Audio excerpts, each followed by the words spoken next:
Well, hello everybody. This is T.A. Johnston. I'm here with, uh, I haven't seen anybody do a video like this yet on YouTube, so I thought I'd do this video. And uh, it's kind of in response to something I saw on Twitter today, while I was at work.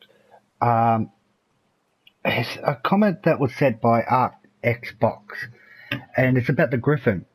Beautiful photo. He goes, once you fly one of these, there's no going back.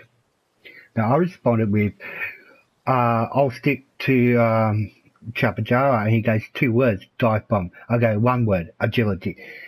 I am a big fan of the Tapajara. I love the Tapajara. I think it's the best air one there is. It is a robust air creature. It's got speed, it's got agility. I like it. It does lack the carrying capability of the RG and the speed of the Pedodon, but it's all rounder in my personal sense. If you get into a aerial fight with other people who are using Pedodons, the Tapajara shits all over them. Sorry, it does. And it got me wondering, what are the categories of creatures in ARK? How are they really truly categorized? And be honest, I think you can only categorize them in 5 different categories: air, water, land, utility, and multi-environment creatures. Now I'll get to the 5th one last, because it's a very important one in my opinion. First one, water. As you can see, the Megalodon. Other creatures such as the Moses and all that, they're all waterborne creatures. That's their environment. Nothing else they can do. They're perfect for water. You don't need them for anything else. Then you got the air creatures, such as the Pedodon, the Tapajara. Ooh, Tapajara! Ooh, I'm going to tame him later. Tapajara and the Wyvern. These creatures are purely airborne. They're for air-to-air, they can very limited walking, but they're purely air creatures. Nothing more, nothing less. The Tapajara is the best of them all. Sorry. Then you got your land-based creatures, such as the Raptor, Stego, Utranus. All land-based. Same as the Philo. Philo can climb trees, what we do. But they're all land-based. Nothing else. They can't do anything else. At all. So these are the 3 main categories: air, land, and water. Then you move on to the utilities, such as the beaver, the mammoth, and the Philo. These creatures, the beaver for example, once you got him, you basically got yourself a smithy. A workbench. You can craft what you want on there. Beautiful. Like the the horse, Eco Garnet or whatever it's called. It's the same.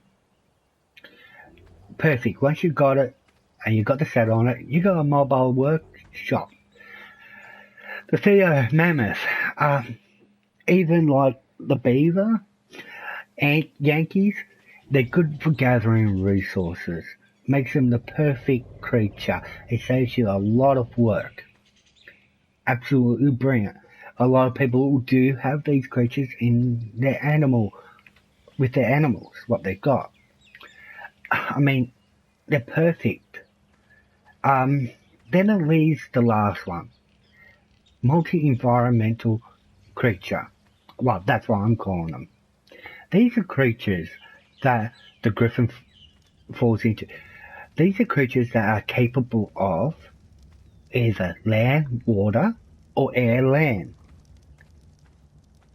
And that's where, like the Spino, the Bionics, 2 creatures that I must tame when I start a new world. These creatures are my must-goes. I love the Spinos.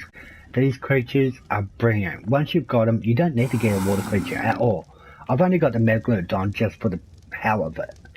But they give you the ability to go both in water and on land.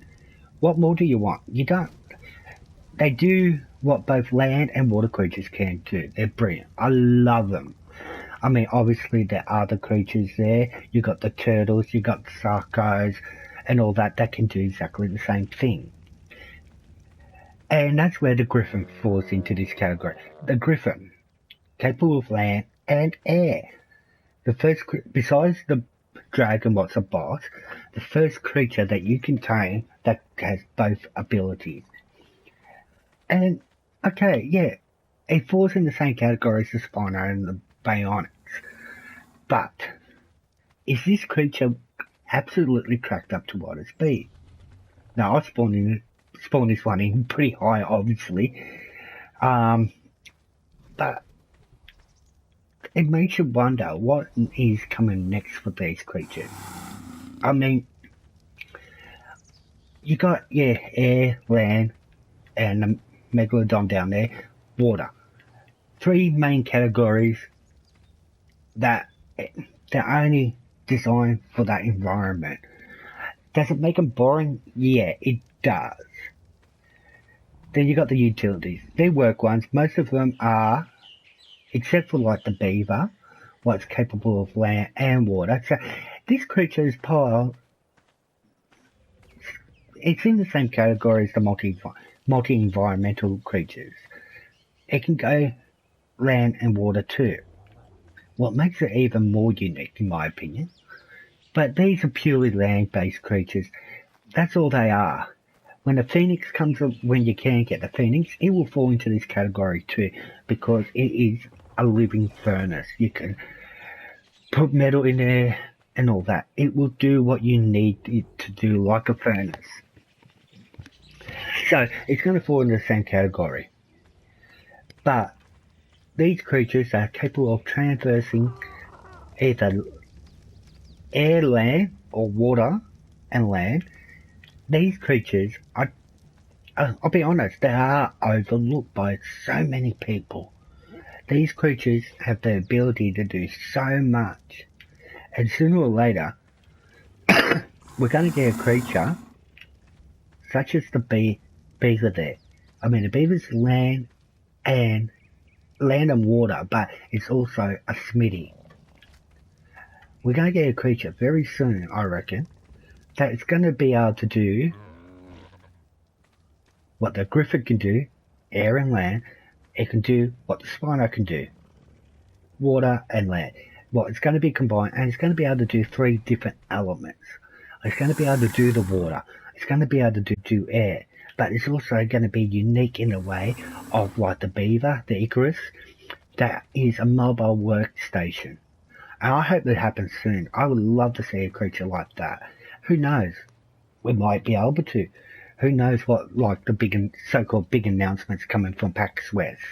It could be the fact that we can do genetic DNA splicing.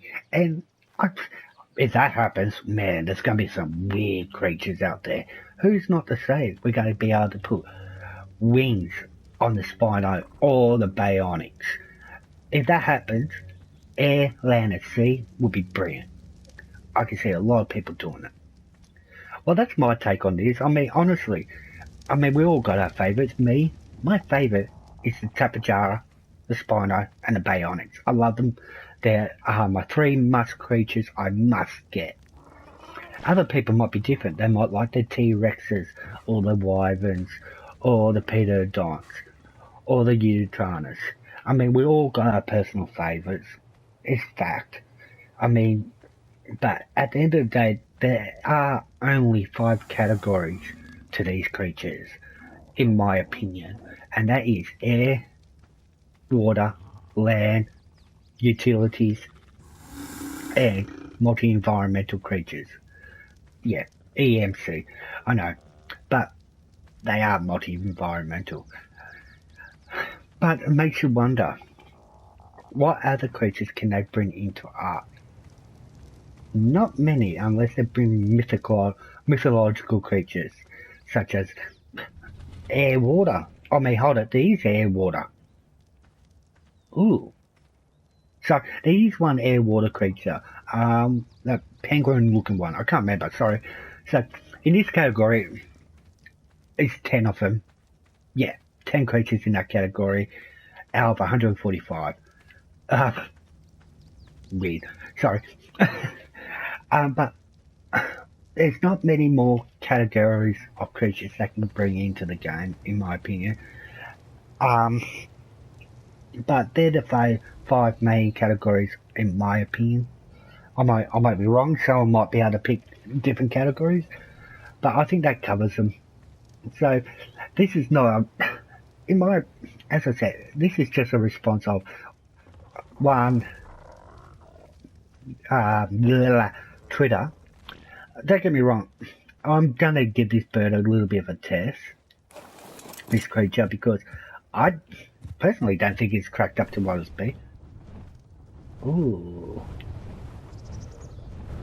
Actually, this got some agility. Ooh. I stand corrected. It might be worth taming when I get to Ragnarok. But it doesn't have... it might not have the agility. Oh, I'm just going to test something. Get you on the ground.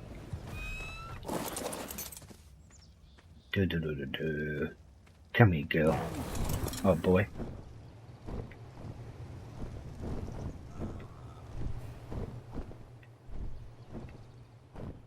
Nah, Tapajara still got it all over it.